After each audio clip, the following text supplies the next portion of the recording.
Hello, beautiful people, and welcome to our humble abode, the Thunderdome, on this NFL Week 7 kickoff Thursday, October 16, 2025. This program begins now. Football is magical, and the NFL kicks off its 7th week this evening as an AFC North battle will take over Amazon Prime.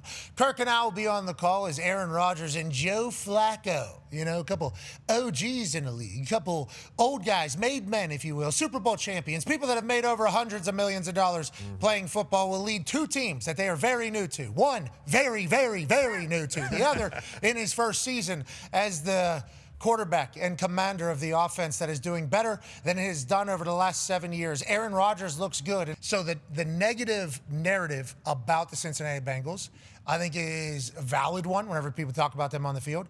But on that note, you get a couple of these wins, Zach, keep the boys motivated. Without a doubt. You can really flip it. Now, if you lose this one, primetime bad, you got Trey Hendrickson still looming before the trade deadline here. Like, hey, this is his final year on contract. You might be able to get something for him. Okay, you might be able to get something for him here as opposed to just letting him walk in free agency after this season, which is what you guys agreed to whenever you added $13 million to his contract. So it's like Trey Hendrickson's name is mentioned in every single trade deadline piece. Like ESPN just put out one today. They're already pontificating like, hey, well, Bengals lose tonight. Does Trey Hendrickson get traded to a team like Detroit who, is really buying? So, I mean, but I'll tell you what, like the Bengals came out and they played with the Packers last week. They looked more alive than they had in several weeks. So maybe you're thinking, hey, shot in the arm with Joe Flacco here. Let's go win some football games. Who do you like? You were pretty animated as there was a lot of stats being said. Yeah, I think now, and Big Mike is going to talk about it later when he comes on, but he sent over some stuff he wanted to mention. And I think one of the things specifically is kind of just about, hey, the teams are what they are now. We're not in the, hey, let's figure out who we are. We're middle of October now. I will not sell the thing. He's been offered. They've tried. There's been chance. He's taking pictures with people wearing "Sell the Team" shirts right next to him and smiles in the picture and goes, "No, not doing it. I'm going to continue to just cash these checks." Sold 7 Springs. We thought maybe he was going to do a sell-off. I'm selling everything I own. Nope. He actually came out, hey, guys, back with the Pirates. Did a lap around town. Did the entire thing. So the people of Pittsburgh now are just going to have to pay for that, I guess, forever, is kind of the opposite argument. Like, because I have respect for the teams. Big time. Yeah. I like that. Yeah. Just as a athlete, former athlete, and also a person that enjoys sports and enjoys like competitors and greatness. It's like the people that spend every moment of their life trying to be great, they're more committed than other people. I like whenever they have success. The people that are willing to do what other people aren't willing to do with whatever to make it happen, it's like I like when that happens. As we know, I mean, hey, listen, anybody can get anybody in the Big Ten every single week. Yeah, I think there's a lot of partisanship throughout all that, right? Like, even like we beat Cincinnati, and they, at the end they came back and made it a close game score-wise, and they did an excellent job. And I'm a big Cincinnati fan, but they're voted ahead of us right now, and they're voted ahead of us because, for whatever reason, people might see them on a Saturday. I would just say this: is anybody actually watching the film? Is anybody actually watching the tape? I watch some teams that are ranked, and I'm like, that's not a very good football team. I watch other teams and I say, man, that's an excellent football team. What we've done in the Big Ten is we have basically propped up a couple teams, and they've earned it. Ohio State's earned it, don't get me wrong, but we haven't, like, the propaganda machine hasn't pushed the middle teams, the middle tier teams, the Illinois. Even when Indiana got in last year and they deserved to get in, it was kind of like, yeah, but because, they've been in Indiana the last several years. But Lane Kiffin went to Ole Miss, and that place took off. I mean, what he's done is they've taken off with Ole Miss, and we just say, well, Ole Miss is a great team. But they are a great team. But so is Illinois. So is Indiana. So are the teams in the Big Ten. I think the Big Ten and the SEC personally stand alone, and then ACC, Big 12, all great conferences. We should play each other. But when we play each other, the Big Ten and the SEC wins a lot. And so I think the Big Ten has to help itself. Part of me being out doing things like this, we have to help ourselves get our names out there because, like, Nebraska's a blue blood. Like, we have to earn it. We're not in that I'm not talking about us yet. But some of those other teams that have won 8, 9, 10 games, they're kind of dismissed in the Big Ten, but they don't deserve that. They're better than that. I mean, you mentioned Indiana there, and everything you just said, I love hearing from, especially a coach active currently and a coach that's going to go down as one of the greatest college football coaches of all time for what you've done in a lot of places. That's, it's funny for me. The 3 places I've been, not the Carolinas, but the 2 colleges now here, we've spent a couple of years to build the culture up and get the football right, and then I've always kind of left afterwards. And so that's why for me, I'm going all in on this place. Like we can make this whatever we want. That's a huge statement at the very end. Obviously asked about it at the very beginning as well. His name, because he's from State College, Pennsylvania, Happy Valley. He went to Penn State, has a lot of ties to Penn State, still has to feels obligated to show love and has love for Penn State, and it's in a Big Ten, and they got access to everything, and he has history with the athletic director. He says, I understand that. Hey, some jobs are right for me. I love this place. Ty, he said it there at the end. Why not go all into this place and finally get to reap the benefits of the culture that I sowed for the first 3 years? I feel convinced, legitimately. You, Ty, how do you feel about it? I can see both sides. Personally, I think if he were offered the Penn State job, he would go back. Listen. He just said he literally wouldn't. I know. ESPN, he literally just said three times he wouldn't. Hear me out. You got 20 seconds. Hear me out. He's from there. He went to school there. He loves Nebraska. Wife. I get it. Wife, yeah, exactly. That's a very special place. Okay. You get the opportunity to go back and win a national championship there. Former head coach of the Dallas Cowboys and the Green Bay Packers. Maybe coming to a city near you. Hopefully. Ladies and gentlemen, Coach Mike McCarthy. Yeah, Coach. Oh. All right. Good afternoon, man.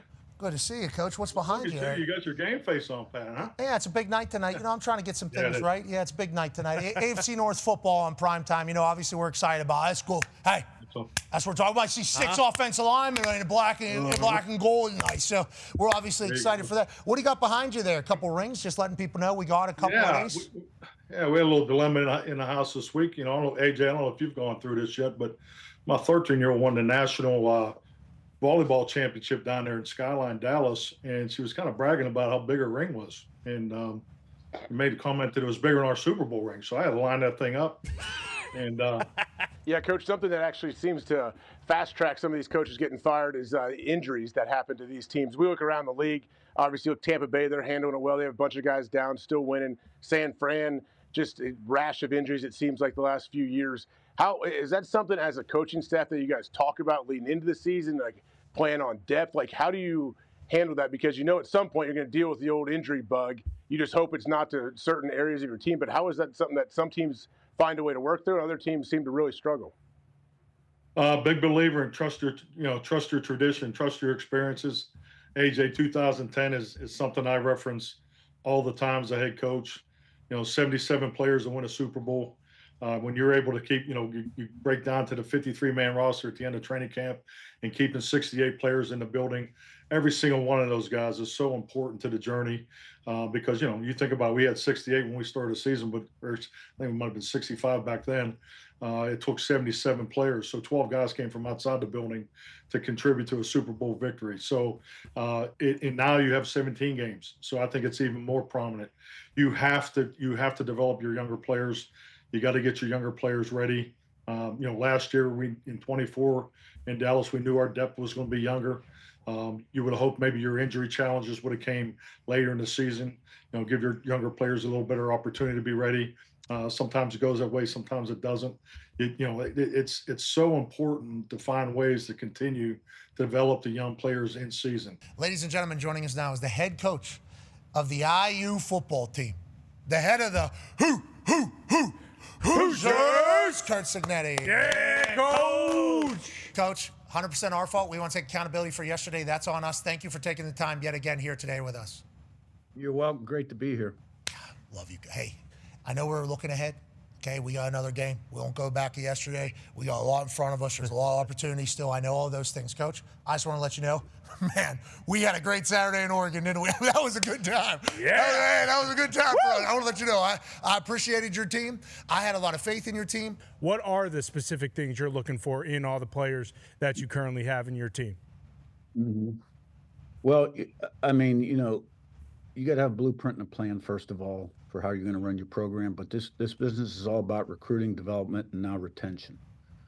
So, I think all my years as a recruiting coordinator really helped me from an evaluation standpoint. And I've always, evaluated anyone we are considering coming into the program, whether it's a recruit, a portal guy, or a coach, obviously, because it's all about people. It is all about people. And you got to have the right kind of people on your staff and on your team. Development is huge. There's a lot of good players out there. I really believe that. You got to do a great job developing them, in the weight room, off-season program, how you practice in the meeting room, and the kind of culture you create in your program. And in terms of the quarterback, first of all, Chandler Whitmer's done a great job with Fernando Mendoza. He's in his first year with us as quarterback coach, co-offensive coordinator. And we've had a great running quarterback. You're right. I think we've had 4 or 5 in a row that were player of the year in the league. And Curtis Work had a great year last year and actually was second team all conference, but I think he led the country in QBR. They've all been different. We've had the pocket guys, the dual guys, and the in-betweeners. And you got to build around their strengths and around your offensive strengths. And, all those guys have flourished, and Fernando's done the same thing. He was an easy guy to evaluate. There's a lot of physical talent there. He's tall, he's smart, he's got quick release, he can make all throws, he's mobile. When he got here, we had to settle him down a little bit in the pocket, work on his footwork, and process a little bit and just calm him down a little bit in the pocket, because he didn't have the best protection at Cal. The progress he has made in the pocket really is unbelievable. And but as much progress as he has made, he's got that much more he can make because of his ability. And he's the kind of guy, he is extremely intelligent. He has super high character. He wants to be a great player. And I've never been around a player anywhere I've ever been that prepares like him. Let's go. Wow. I love that. I love that. And cares about people, involved in the community. Teammates love him. But he's not a real rah-rah guy now. You know what I mean? He leads by example.